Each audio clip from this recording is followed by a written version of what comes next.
Hey guys, welcome back to Unknown. So today I'm going to part 2 of the cubic rainbow twist. And if you haven't seen the original video, it's in the description. A cubic rainbow twist looks like this. And it looks pretty good. If you practice it, you should be able to execute it in like around 5 seconds, less than 5 seconds. But I usually execute it in less than 4, which is pretty good. I also do like sub 5. I get 4.2. I mean, like, my average is basically 4 on the rainbow twist. My best is 3.81, which nobody has ever beaten till now. And so um many people have tried it, and well, some of them got it on the first try. Some of them had to, like, do a lot of stuff to get it right. So you can see who you are. Go to the original video and see how you can do it. If you already see the original video, then this is the second video about more advanced stuff, as you've read. And this is going to be a big series on the channel. And fortunately, due to the big important announcement, the videos will be cancelled for a week. So it will be delayed, but the next video is going to be a 2x2. And then there's also this cube, so you have to wait for that big series. So, what advanced stuff can we talk about the rainbow twist? First of all, let's just go over the moves. We have 48 moves, actually 24, because our twos, I mean, every two moves are counted as one. So this is one move, one move, one move.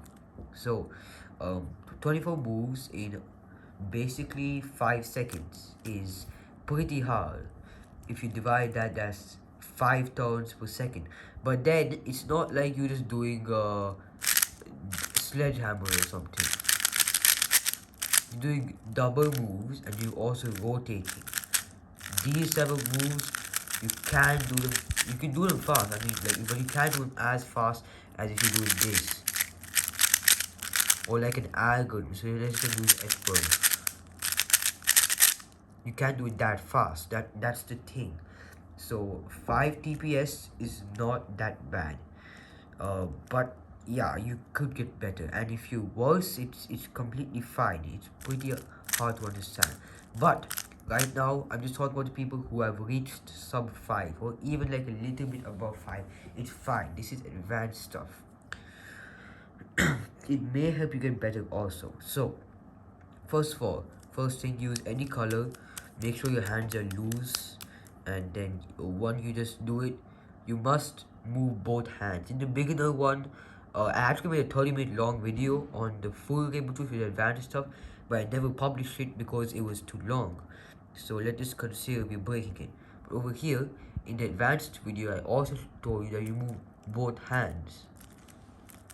So if I move both of my hands like that, so like if it's like this, I do both hands movement. You cannot tell which, if I move my left hand or my right hand. Like, I could move my left hand only and do the same move, and I could move my right hand only. But if you do both hands, it's more faster.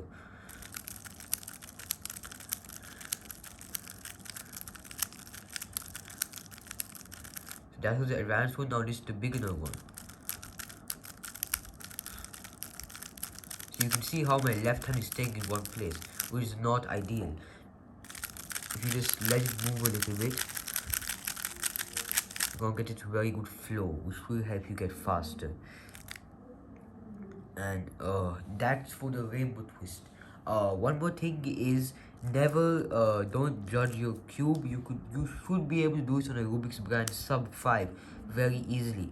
When you're doing this very smoothly, if you just do the advantage, you're like, oh my god, this is so smooth. You may say it's because of corner cutting. It has nothing to do with corner cutting. It's just how you grip it. It has reverse corner cutting something. I don't know how it works, but the first time I actually got a record on the rainbow twist was with the Rubik's brand. It was very fast. So I got a 6 second, I think, and that was very difficult at the time. I mean, that time nobody was able to get a bit below 7. And that Rubik's brand was very fast. It just had the corner cutting. There were only a few problems, that in case you can lock up and you can actually lose your hand. That actually happens. If you look at the original video, even I sometimes, when I'm doing it too fast, Like, sometimes I just catch it and I let go, and that's no idea. But now I can do it without doing that. So that's the first thing. Second thing, for rainbow twist, you should always identify a few patterns. So this is the, I call it the U pattern. So whenever you get the U, wait,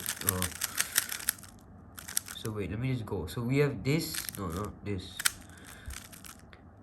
So when we have this thing, we know that this is going to be yellow. Then we got the U, which is 3 moves long. And then there's also the middle. The middle of the rainbow twist looks like this. It's like a checkerboard. And I know you know how to solve a checkerboard, obviously, but if you just do the rainbow twist, it'll be solved. So that's for the normal rainbow twist. Now you may say, okay, are there more rainbow twists? Yes, there's not only rainbow twist, there's a reverse rainbow twist. Yeah, so I'm not very good at reverse rainbow twist, but if I practice it, I'll probably be better. You use the same tricks as a normal rainbow twist. You have to move both hands. I don't want to go through everything, but yeah, it's pretty cool. And see, you can see how my hand is just waving off because I'm doing it for the first time. When I'm experienced, that never happened. I have such a good grip. But with the reverse one, I'm not so good. So this is probably how you're doing your normal rainbow twists these days, I suppose. So any questions you can tell me in the comment section.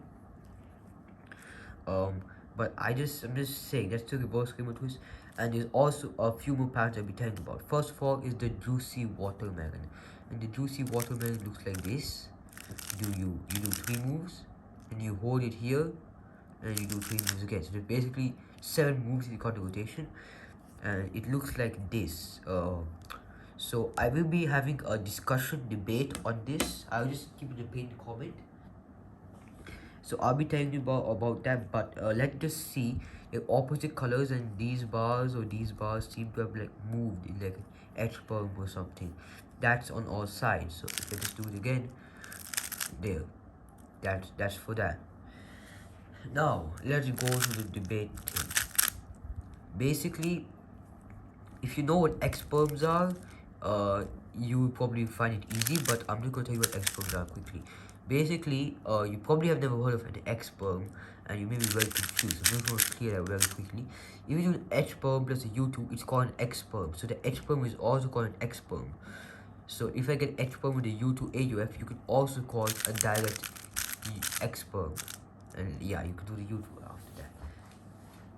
So it's called an X because obviously there's an X over here.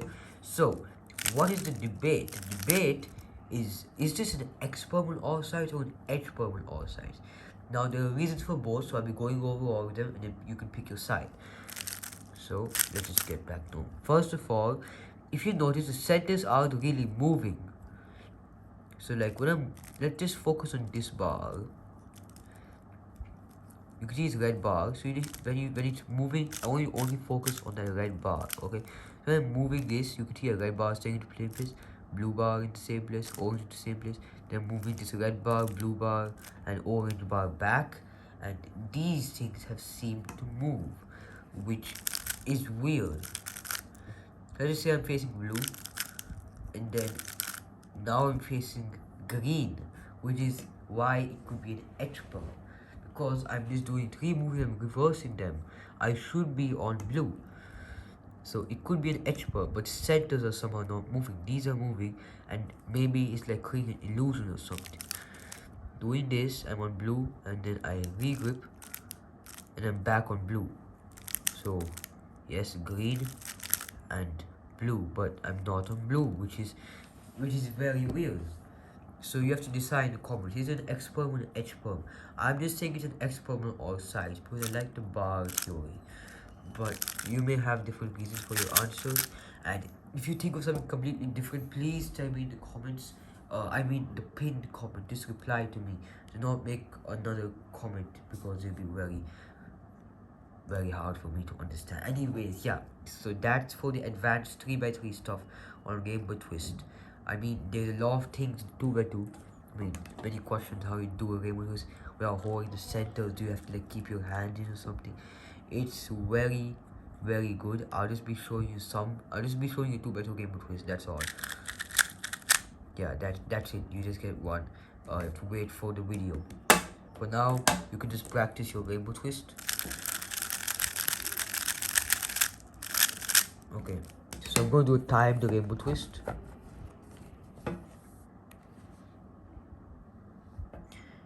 And okay, so let me just open a new session. Yes, so I can take any side. I usually take the front side. So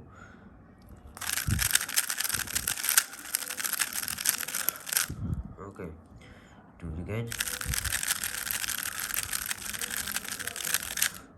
3.6, 3.6. That's a new record. Okay, maybe I should try for 3.5. So I caught my new rainbow twist record on camera.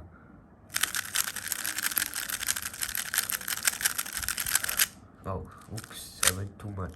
3.9. Sub-4 are very good. Cool. If anybody wants, you can frame count this because this is not really accurate.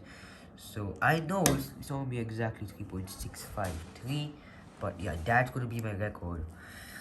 It's sadly not gonna be in the cubic section. If you know what it is, it's in the description. One last time. 4.1. Okay, so that's it for this video, and yeah, bye bye.